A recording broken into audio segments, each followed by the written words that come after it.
मजदूरी करता और जिंदगी को जीता, लेकिन तभी नौकरी पे रखा जाता है राजू, जिसका पूरा नाम राजू खान था, लेकिन बताया नहीं जाता और राजू से कहा जाता है कि कैसे पूरी कहानी रचनी है।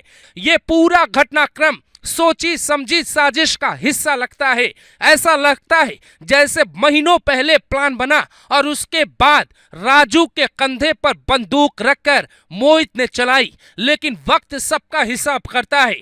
किसी गरीब के साथ उसकी आर्थिक स्थिति क्या है ये जरूरी नहीं, लेकिन इस देश का लोकतंत्र, इस देश का कानून, इस देश में कई ऐसे नेता हैं जो ईमानदारी से भी काम करते हैं और उन्हीं में से एक निकले योगी आदित्यनाथ। उनके पास जैसे ही सूचना मिली पूरी रिपोर्ट उनकी टेबल पे रखी गई। वैसे ही मोहित की जिंदगी की कहानी धीरे धीरे खत्म होने लगी।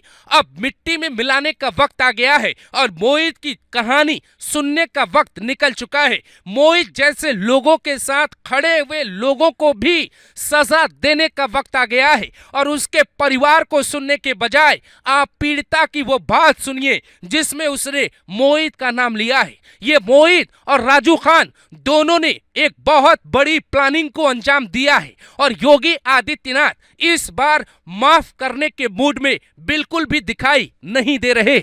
योगी आदित्यनाथ के इंसाफ की वजह से राजू खान पूरी तरह से डर गया है और राजू खुद की जान बचाने के लिए वो सब बताने के लिए तैयार हो गया जिसकी तलाश और इंतजार पुलिस को लंबे वक्त से थी।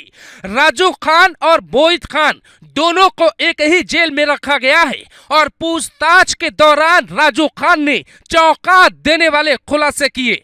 बेकरी वाले राजू ने खोली मोहित की पूरी पोल, बताया मोहित खान ने क्या क्या किया। अयोध्या के बाद क्या है सीतापुर का कनेक्शन, सुनकर कहेंगे वहां भी भेजो बुलडोजर। मोहित खान को एसएचओ ने क्यों किया था फोन, परिवार वालों ने बता दी पूरी कहानी। अयोध्या के जिस बेकरी में बड़ी घटना हुई उसके नौकर राजू खान की पूरी कहानी भी मीडिया में बाहर आ चुकी है।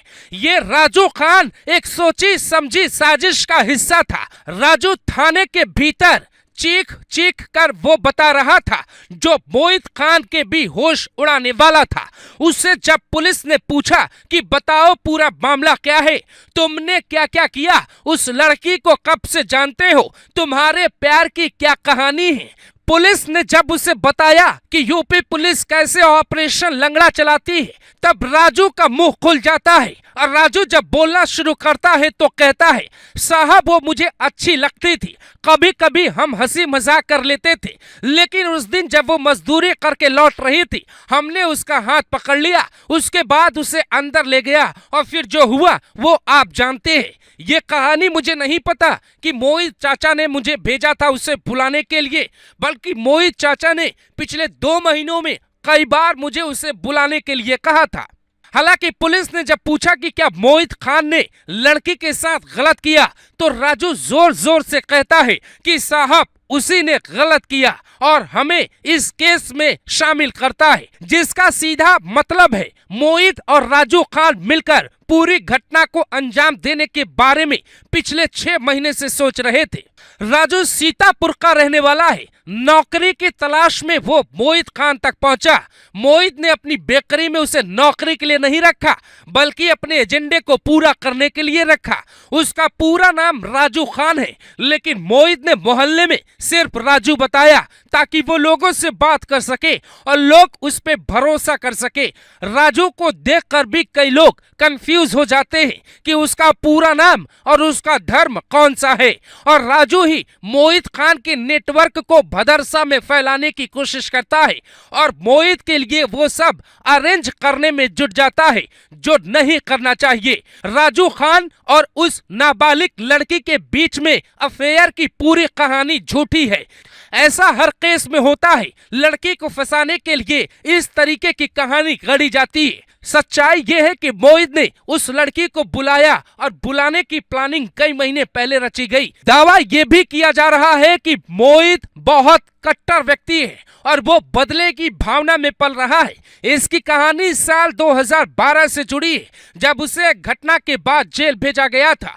मोहित ये चाहता था कि वो कुछ भी करेगा बच जाएगा। चौकी उसके घर में है, पुलिस वाले उसके नौकर की तरह काम करते हैं और मोहित का कोई कुछ भी बिगाड़ नहीं पाएगा, क्योंकि समाजवादी पार्टी के सांसद अवधेश पासी और समाजवादी पार्टी सरकार में रहे मंत्री पवन पांडे ये सब उसके संरक्षण का हिस्सा थे और इसी वजह से मोहित ने वो सब किया जो नहीं करना चाहिए था। अब परिवार राजू का नाम लेकर अखिलेश यादव डीएनए टेस्ट की मांग करके समाजवादी पार्टी दूसरे केसों को दिखाकर मोहित को बचाना चाहते हैं। लेकिन सवाल यह है कि जिस पीड़िता को ही गलत बताने की कोशिश की जा रही है, क्या आप उसकी पूरी सच्चाई जानते हैं?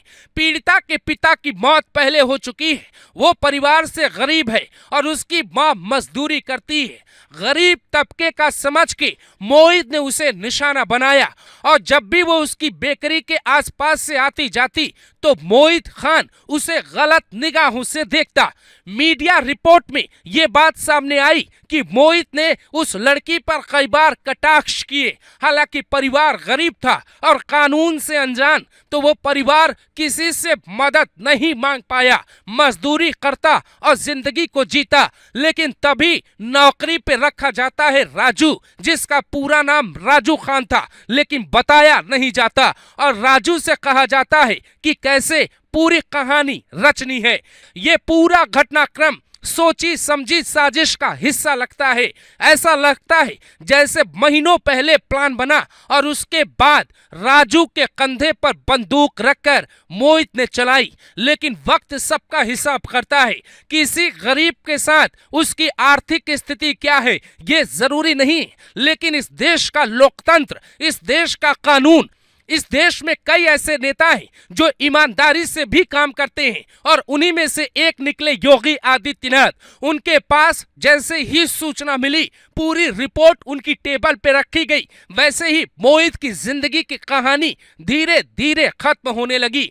अब मिट्टी में मिलाने का वक्त आ गया है और मोहित की कहानी सुनने का वक्त निकल चुका है। मोहित जैसे लोगों के साथ खड़े हुए लोगों को भी सजा देने का वक्त आ गया है और उसके परिवार को सुनने के बजाय आप पीड़िता की वो बात सुनिए जिसमें उसने मोहित का नाम लिया है। ये मोहित और राजू खान दोनों ने एक बहुत बड़ी प्लानिंग को अंजाम दिया है और योगी आदित्यनाथ इस बार माफ करने के मूड में बिल्कुल भी दिखाई नहीं दे रहे। योगी आदित्यनाथ के इंसाफ की वजह से राजू खान पूरी तरह से डर गया है और राजू खुद की जान बचाने के लिए वो सब बताने के लिए तैयार हो गया जिसकी तलाश और इंतजार पुलिस को लंबे वक्त से थी। राजू खान और मोहित खान दोनों को एक ही जेल में रखा गया है और पूछताछ के दौरान राजू खान ने चौंका देने वाले खुलासे किए। बेकरी वाले राजू ने खोली मोहित की पूरी पोल, बताया मोहित खान ने क्या क्या किया। अयोध्या के बाद क्या है